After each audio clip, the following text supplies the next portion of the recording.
It is an honor to introduce Dr. Harry Morgan Moses. He is our speaker today, and he is a modern New Thought leader. And we are very, very, very fortunate to have him speaking with us today. Dr. Harry is a co-founder of the affiliated New Thought Network. He was the spiritual director of the Spirit Works Center for Spiritual Living in Burbank, California for 11 years. He travels throughout the United States and Canada giving workshops and seminars, and he, as we know, he has one today after service here as well. He is a father, a husband, and a grandfather. And please join me in giving Dr. Harry Morgan Moses a warm Redondo Beach welcome. Thank you, sweetheart. Thank you. Well, good morning. How's everybody doing this morning? Well, we'll find out, won't we? So do me a favor, let's repeat after me. I'm alive. I'm awake. I'm aware. I'm joyous and enthusiastic about living. Now, did you get up out of bed this morning and say that? Because that's how we practice. One of the things I teach all the time is do not get out of bed until you can greet the day. Now for me, I don't know about the rest of you folks, but for me, it takes me about an hour to get out of bed. You know why? Because when we go to sleep at night, you're part of this thing called the human race. And the human race is a little bit asleep. What did you just say? I just heard you say, I'm alive, awake, aware, joyous, and enthusiastic about living. But most of the human race is being pissed off about whatever it is they're pissed off about. And so when you go to sleep at night, you say, I sleep in peace, I awake in joy, and I live in the consciousness of all good. Don't you say that? How come you're not saying that? How come you're not taking notes? You say, I sleep in peace, I awake in joy, and I live in the consciousness of all good. I got grandkids practicing that stuff. Why are you not practicing that stuff? I have grandkids that say, I'm alive, awake, aware, joyous, and enthusiastic about living. I say, how are you today? They say, Grandpa, I'm alive, awake, aware, joyous, and enthusiastic about living. I say, now you're cooking with gas. Because when you go to sleep at night, the race that you're part of is busy vibrating out all this fear. All the time, vibrating out fear and doubt, not knowing, as the ancient Moses said, underneath there are the underlying arms. And you could fall into those underlying arms and reframe your whole life. Whoa, they don't know. The infinite potential of life exists. It's always tomorrow during the eclipse. That's the only time. You have between 9 and 10:15 tomorrow to take the infinite potential of life, and don't look at the sun while you're doing it, and reframe your life. Do you think that's true? Are we waiting? Because the next one is 2023. So if you don't reframe your life tomorrow morning, are you going to wait till 2023 to do it? Oh, or maybe you're going to wait till the stars or your horoscope says, so boy, that's a horror. You're going to wait for your horoscope to tell you what you can do. You're going to wait for the, what does they call that? What's that thing when all the communication goes bad? Oh, Mercury went into retrograde. Mercury went retrograde. Oh, there's a good reason to be all upset. So here's what we know. So the title of today's talk is The Only Authority. The subtitle is, how's that working for you? The only authority. So people ask me, I've been a minister now, an ordained minister. That means I put on robes, and people all showed up. We had a big party. 7 big mucky mucks stood on the platform in robes, and they put things on me, and they said, you are now of God. I have a card in my wallet that says, the Reverend Dr. Harry Morgan Moses, ordained minister, 25 years. You know what that's good for? Parking at funeral homes and hospitals. Because Starbucks won't even give you coffee for that. So what is the only authority? People ask me with all of these titles and all this wonder about you, what is the only authority? Don't you believe in the Holy Bible? I said, which Holy Bible? Because, you know, our friends, the Jews, they think the Old Testament is the Holy Bible. We got our friends, the Christians, they think the New Testament is the Holy Bible. We got our friends, the Muslims, they think the Quran is the Holy Bible. We got our friends, the Buddhists, they think the writings, the teachings of the Buddha are the Holy Word. We got our friends, the Hindus, they think the Upanishads are the Holy Bible. So do I believe in the Holy Bible? Absolutely. All of them. Because I find truth wherever it is, and I take it in. But do I think the Bible, any of those Bibles, or any book outside of myself, has the authority to govern my life? The answer is no. Because I understand how the game works. I understand how life works.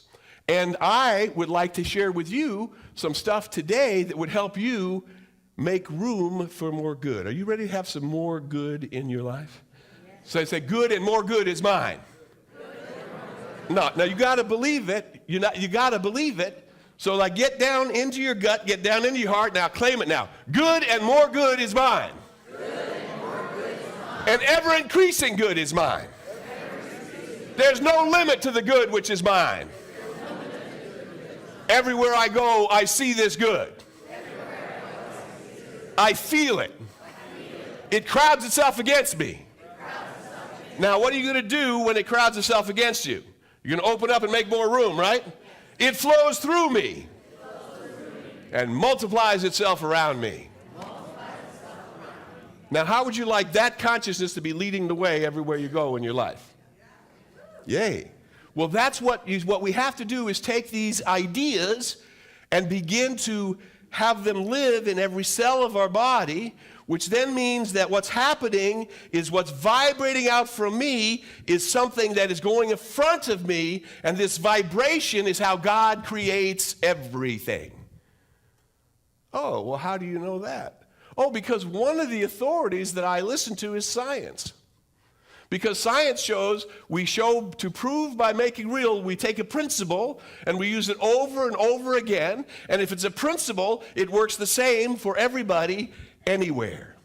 And once you discover a principle, you know, like you may know that it was the Wright brothers right here in the Carolinas that finally found the principle of how to fly. And when they found the principle of how to fly, we could not copyright that principle. Do you know they fly in China, and they fly in Russia, and they fly in Africa, and they fly all over the world in Caribbean? But don't they know that Americans found that? Well, so what? It belongs to everybody. It's a principle.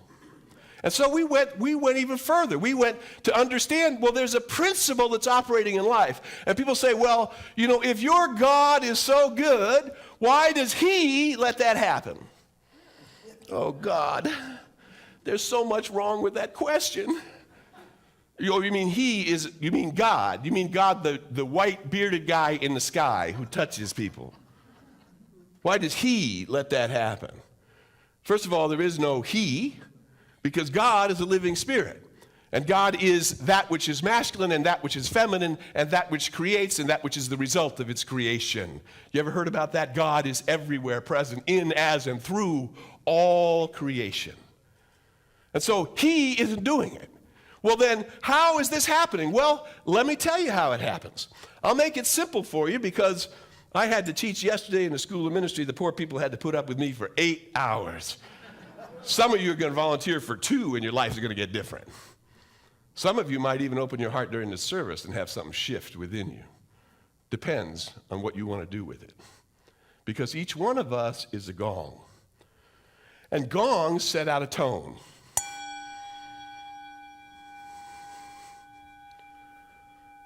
Nice tone, huh? Keeps going. Well, you're gone. And when you get out of bed in the morning, you set out a tone. And that tone is going in front of you. And the law of creation is taking that tone and it's turning that tone into your life, into the experience of your life. Everything that's happening in your mind, in your body, and in your experience is responding to that tone that you're putting out. Now, that tone that you're putting out is born of something called consciousness. Consciousness. Oh, well, what is consciousness? Well, let me help you with that. Consciousness is the sum total of everything you've ever thought, everything you've ever said, or everything you ever felt. Now, did I say in this lifetime? Because I did not say in this lifetime. It's the sum total of everything you've ever thought, you've ever said, or you ever felt. And that consciousness that you have is what built the body that you have inside your mom's womb. Consciousness created that experience. Something within you said, this is the experience I need to have. Something within you said, I need to move through these vibrations into a place where it becomes not only 1D, but 2D, but 3-dimensional. And when it gets 3-dimensional, it can get kind of hard. It can get kind of thick. Have you noticed? Right? So you went from this spiritual being who said, my beloved, I want to be of service to you because I am what thou art, and thou art what I am, and all there is this love, and all I want to do is share my love with you and all of creation, that light may comfort the world. And God said, okay, I could use you in this little dimension called earth. But let me tell you about this dimension called earth.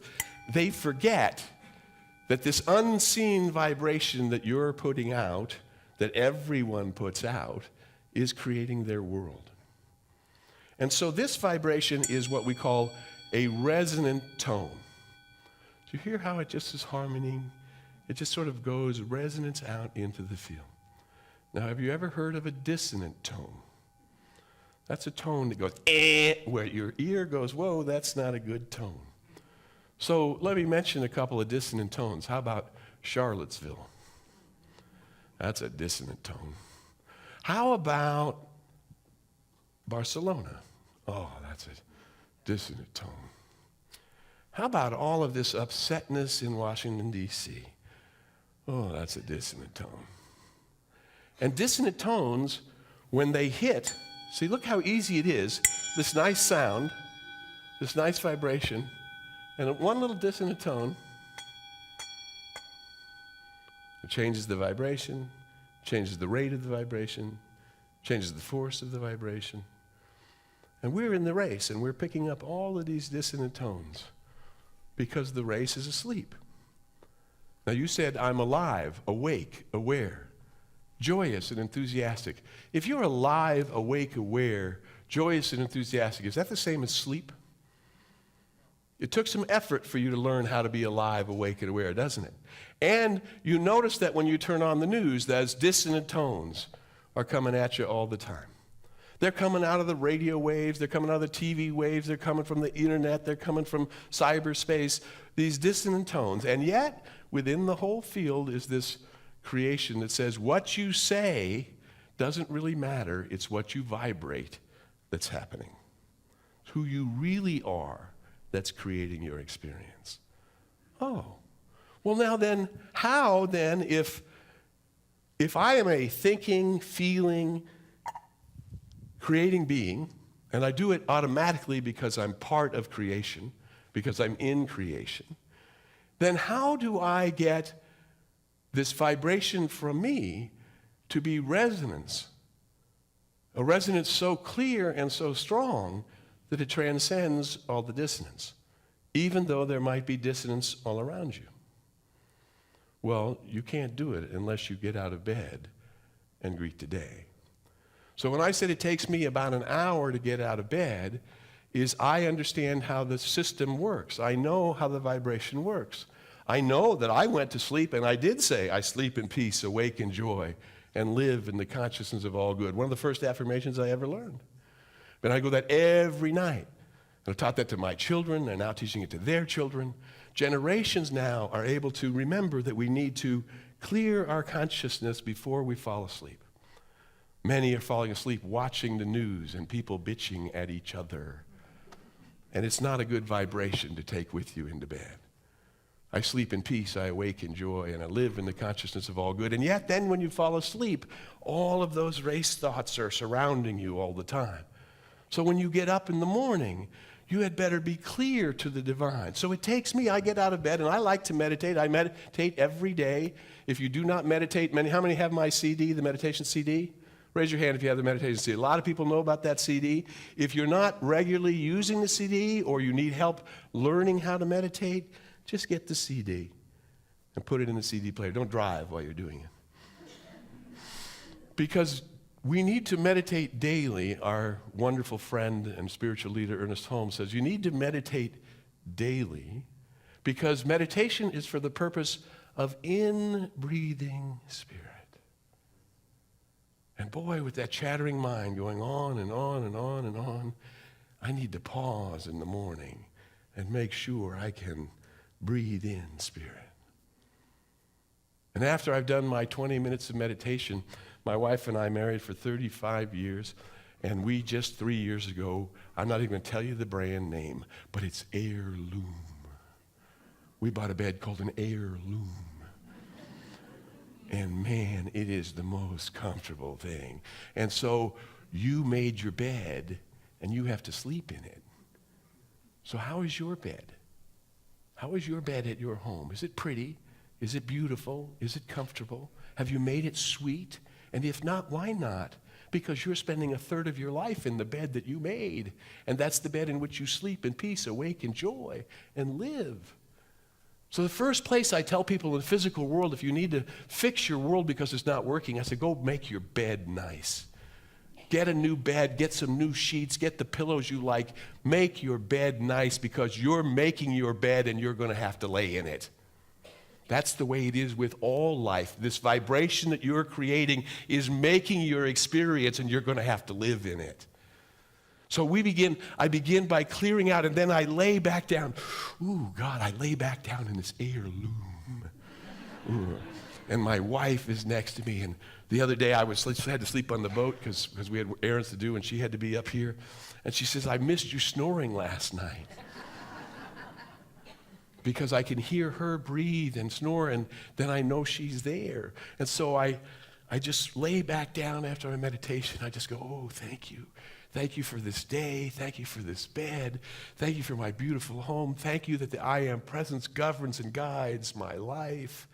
Thank you that I'm alive, awake, aware, joyous, and enthusiastic. But you see, you can't just say the words, because if your words fly up and your thoughts remain below, that's what Shakespeare said, my words fly up, my thoughts remain below, and words without thoughts will not to heaven go. Words without feeling, words without depth, words without meaning, your dialogue with the presence of life will not bring you anything unless you are actually dialoguing with the presence of life. So, well, I can't feel the presence. Well, talk to it anyway until you can begin to feel it, and begin to feel it respond to you with everything, with the breezes that blow, with the solar glasses that show up, with the intentions that become real. Let that come into you. Let it know this is life responding to you. This is Spirit saying, yes, you are my beloved. You are the beloved of the Most High. Whoa, well, what are you doing in this freaky church? What are you all doing in this freaky church? Do you know that this freaky church says that you are the beloved of the Most High? It says you are the beloved of the Most High. Everybody say, I am. I am the beloved of the Most High. Now, the fact that you are the beloved of the Most High, and you are the beloved of the Most High, and you are the beloved of the Most High, and you are the beloved of the Most High, and you are the beloved of the Most High, did I not say that I am not the beloved of the Most High? Did I rob from you by being the beloved of the Most High? Oh, your God just got a lot bigger. That's what you're doing in this freaky church. You got a God that's not dividing up the kingdom. One power, one life, one truth, one equality, belonging to all people everywhere. And each and every one is the full glory of God. They're just not awake to it yet. How are you doing? Say after me, I'm alive, awake, joyous, and enthusiastic about living. Now you're beginning to get it. Now you're beginning to get it because the vibration coming from you is a vibration that says this world and its dissonance is not the truth of God. And I am that God, and I will be a place where resonance lives and love and light and joy shine. And my grandkids, my oldest grandkids are 13 and 11. They go back to school and they said, what was the best part of your summer? They said, the best part of my summer was being with Grandpa. They went to Mexico. They went to Colorado. They went all over the place. They said the best part of their summer was being with Grandpa. And the teacher says, well, why was that the best part? They said, Grandpa is fun.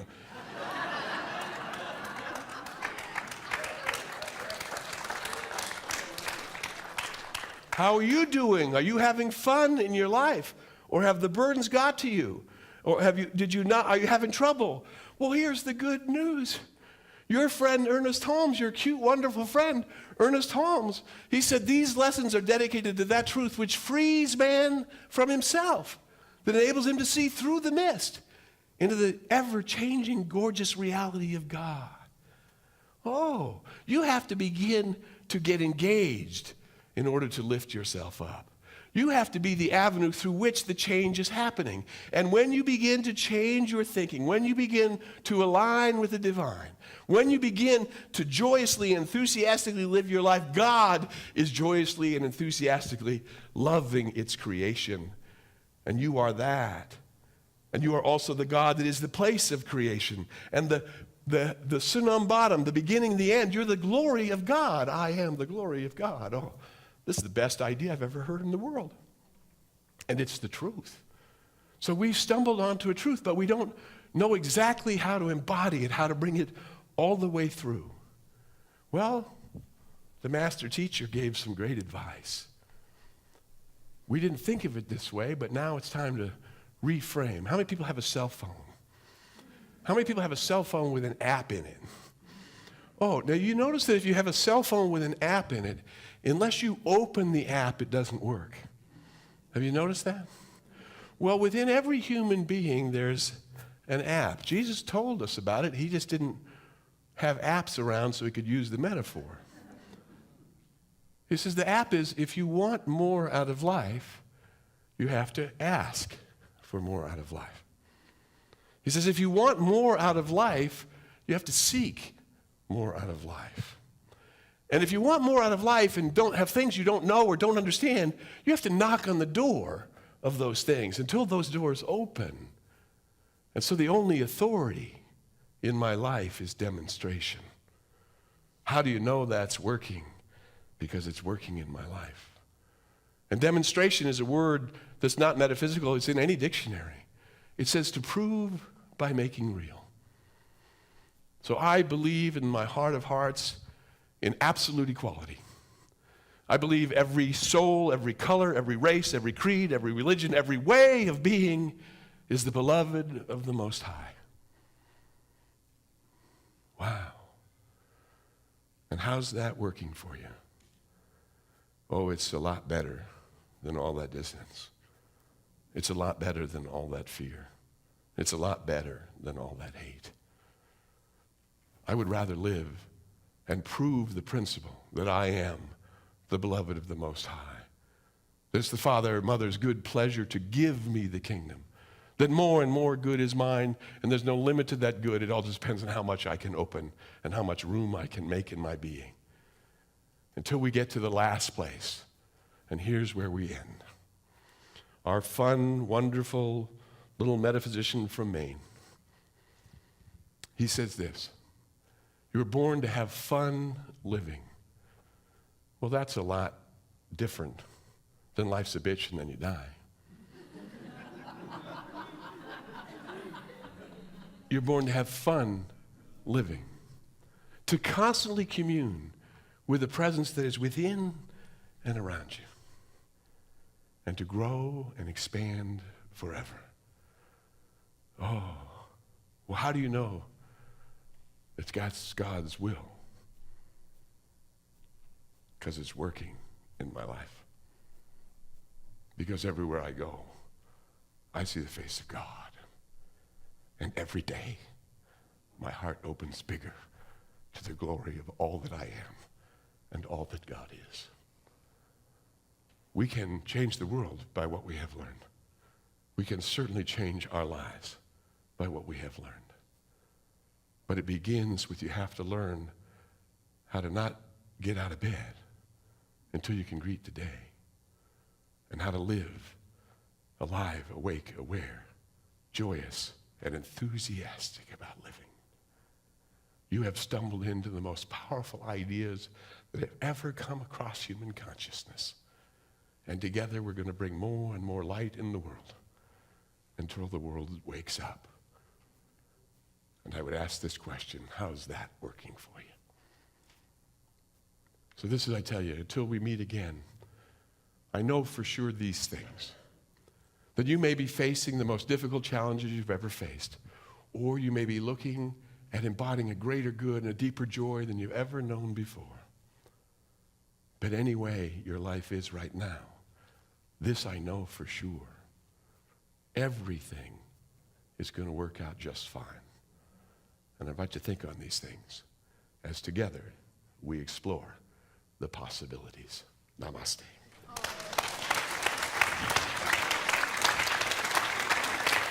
Thank you.